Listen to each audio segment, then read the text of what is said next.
Hello everyone and welcome back to our channel.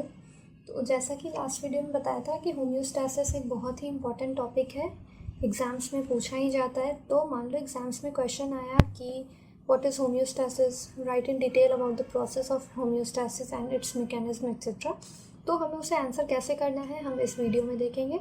इसमें जो भी नोट्स है उसका भी लिंक आपको नीचे डिस्क्रिप्शन में मिल जाएगा, तो वहाँ से डाउनलोड कर सकते हो। सो होम्योस्टैसिस क्या है? होम्योस्टैसिस दो टर्म से बना है, होम्यो एंड स्टैसिस। होम्यो का मतलब होता है सिमिलर या फिर कांस्टेंट, और स्टैसिस का मतलब होता है स्टेट या फिर एनवायरनमेंट। ठीक है, तो ये एक हमारा सेल्फ रेगुलेटिंग प्रोसेस होता है जिसके थ्रू एक ऑर्गेनिज्म अपने अंदर के एनवायरनमेंट को कांस्टेंट रखता है।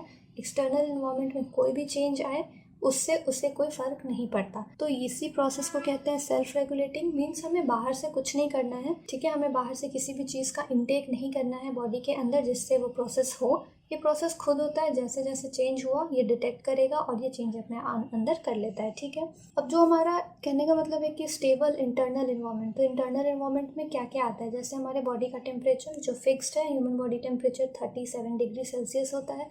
ब्लड का पीएच, ब्लड का ग्लूकोज लेवल, हमारे बॉडी का आयनिक कंसंट्रेशन, सब एक कांस्टेंट लेवल पे डिफाइंड है, वो उतना ही रहेगा। उससे ज़्यादा या कम होता है तो फिर प्रॉब्लम होती है। तो इसी को मेंटेन करके रखना होम्योस्टैसिस होता है। ठीक है, बॉडी ऑटोमेटिकली ये चेंजेस लाती है। ठीक है, ऑटोमेटिकली ये चेंजेस कैसे लाएगी का मतलब कि उसे कुछ सिग्नल तो मिलना चाहिए ना कि हाँ उसे चेंज करना है। तो जो ये तीन होते हैं ना, ये तीन हमारे कंपोनेंट्स होते हैं होम्योस्टैसिस के, इन्हीं के वजह से ये प्रोसेस चल रहा होता है ऑटोमेटिकली। तो ये तीन कंपोनेंट से बना होता है। एक होता है डिटेक्टर, फिर आता है रेगुलेटर और फिर होता है इफेक्टर। डिटेक्टर का काम होता है कि एक्सटर्नल एनवायरनमेंट में कुछ चेंज हुआ तो ये डिटेक्ट करने का काम करेगा बॉडी के लिए। डिटेक्ट करने के बाद ये क्या करेगा, उस जो सिग्नल इसने डिटेक्ट करा या चेंज, वो रेगुलेटर को पास ऑन करेगा। रेगुलेटर देखेगा अच्छा ये चेंज हुआ है, तो फिर इसके अकॉर्डिंग चेंज क्या है, इसके अकॉर्डिंग बॉडी को क्या करना चाहिए, वो ये ऑर्डर पास करेगा इफेक्टर को। तो फिर इफेक्टर इसके सिग्नल के अकॉर्डिंग काम करेगा। ठीक है, तो ओवरऑल होम्योस्टैसिस यही होता है। होम्योस्टैसिस जो होता है उसका एक मैकेनिज्म होता है। मैकेनिज्म मतलब कैसे हो रहा है, तो एक होता है हमारा नेगेटिव फीडबैक सिस्टम और एक होता है पॉजिटिव फीडबैक सिस्टम, या नेगेटिव फीडबैक मैकेनिज्म भी बोल सकते हो, पॉजिटिव फीडबैक मैकेनिज्म भी बोल सकते हो। तो एक जनरलाइज डिफरेंस देख लेते हैं कि क्या है पॉजिटिव और नेगेटिव फीडबैक मैकेनिज्म में। तो जो नेगेटिव फीडबैक मैकेनिज्म होता है, जो भी फंक्शन या जो भी चेंज हुआ है उसको डिक्रीज करने का काम करता है। निगेटिव डिक्रीज करने का काम, और जस्ट इसका ऑपोजिट होता है पॉजिटिव में। पॉजिटिव यानी जो भी चेंज हुआ है उसको इंक्रीज करेगा। तो ये ऐसे क्लियर नहीं होगा, इसे हम लोग बेटर डिटेल में एक एग्जांपल के थ्रू देखेंगे। तो देखो यहाँ पे एक टेबल बनाया है नेगेटिव और पॉजिटिव फीडबैक मैकेनिज्म का। तो जो हमारा पहला डिफरेंस आता है इन दोनों में कि नेगेटिव फीडबैक मैकेनिज्म जो होता है ये जो भी चेंज हुआ है उसके काउंटर एक्ट करता है। मीन्स जो भी चेंज है उसके ऑपोजिट एक्ट करेगा। और पॉजिटिव जो है जो भी चेंज हुआ है उसको एम्पलीफाई करेगा, मतलब अगर वो +2 चेंज हुआ है तो उसको +4 +6 ऐसे करेगा। ठीक है, नेगेटिव फीडबैक मैकेनिज्म जो होता है इसमें हमें एक्सटर्नली कुछ करने की ज़रूरत नहीं है। ठीक है, और जो पॉजिटिव होता है उसमें एक्सटर्नल इंटरप्शन हमें करना होता है, मतलब हमें कुछ ना कुछ का इंटेक करना होगा, बॉडी को देना होगा जिससे ये मैकेनिज्म रन करेगा। तो एग्जांपल देख लेते हैं। जैसे नेगेटिव फीडबैक सिस्टम का एक कॉमन एग्जांपल है, वो है डायबिटीज़। डायबिटीज़ में क्या होता है, डायबिटीज़ में हमारे बॉडी में जो हमारा ब्लड ग्लूकोज लेवल है वो इंक्रीज़ हो जाता है।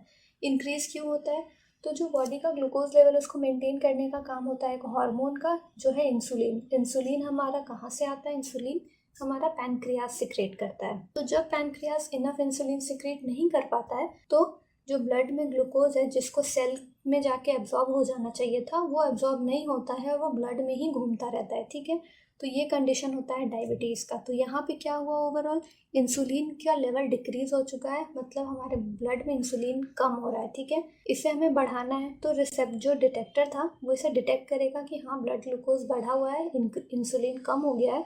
तो ये जाके रेगुलेटर को सिग्नल देगा कि ये कंडीशन आया।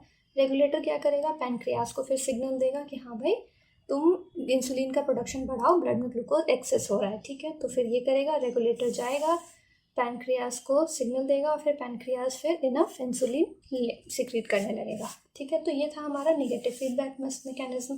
फिर आता है हमारा positive.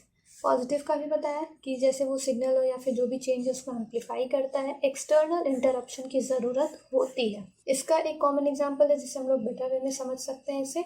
During parturition, parturition means जब डिलीवरी हो रही होती है किसी की, तो उस टाइम पे डिलीवरी कराने के लिए मेजर हार्मोन जो होता है वो होता है ऑक्सीटोसिन, जिसकी नीड होती है। ऑक्सीटोसिन ही होता है जिसकी वजह से मसल में कॉन्ट्रैक्शन होता है, जिस वजह से पार्चुरेशन हो पाएगा। ये अगर नहीं होगा, कॉन्ट्रैक्शन उतना नहीं होगा कि डिलीवरी हो पाए, तो ये हमें बहुत ज़्यादा अमाउंट में चाहिए होता है। मान लो बॉडी ये कम सिक्रेट कर रहा है, उतना कॉन्ट्रैक्शन नहीं हो पा रहा है, तो जैसा बोला था कि इसमें एक्सटर्नल इंटरप्शन की ज़रूरत होती है, तो हम क्या करेंगे, इंजेक्शन के थ्रू एक्सटर्नली हम लोग ऑक्सीटोसिन बॉडी में इंसर्ट करेंगे, जिसकी वजह से ऑक्सीटोसिन का यहाँ मान लो +2 अमाउंट था, तो +2 +4 +6 ऐसे बाईफोल्ड इंक्रीज़ करेगा। तो ये भी हमारा पॉजिटिव फीडबैक मैकेनिज्म के थ्रू ही हुआ। जो डिटेक्टर था उसने डिटेक्ट किया कि हाँ ऑक्सीटोसिन कम है, प्रोसेस नहीं हो पा रहा है, तो ये जाके बताएगा रेगुलेटर को, रेगुलेटर फिर ऑक्सीटोसिन का सिक्रेशन बढ़ा देगा, और तब भी अगर नहीं बढ़ता है बॉडी से तो फिर हम लोग एक्सटर्नली लेते हैं। तो फिर क्या हुआ, ऑक्सीटोसिन का इंक्रीज़ हो गया, डिलीवरी आराम से हो जाएगी। तो ओवरऑल यही होता है नेगेटिव और पॉजिटिव फीडबैक मैकेनिज्म में। नेगेटिव काउंटर एक्ट करता है, पॉजिटिव एम्पलीफाई करता है। जिस डायरेक्शन में चेंज हो रहा है उसी डायरेक्शन में चेंज को और इंक्रीज करेगा। तो ये था हमारा होमियोस्टेसिस। एग्जाम्स में आए तो इसे ऐसे ही लिखना, अगर ज़्यादा मार्क्स का आए तो ये दोनों मैकेनिज्म डिफाइन कर सकते हो, और अगर शॉर्ट में अगर 1 मार्क्स 2 मार्क्स में आ रहा है तो सिंपल इतना सा डेफिनेशन लिख के काम हो जाएगा। तो ये रहा homeostasis. Thank you for watching.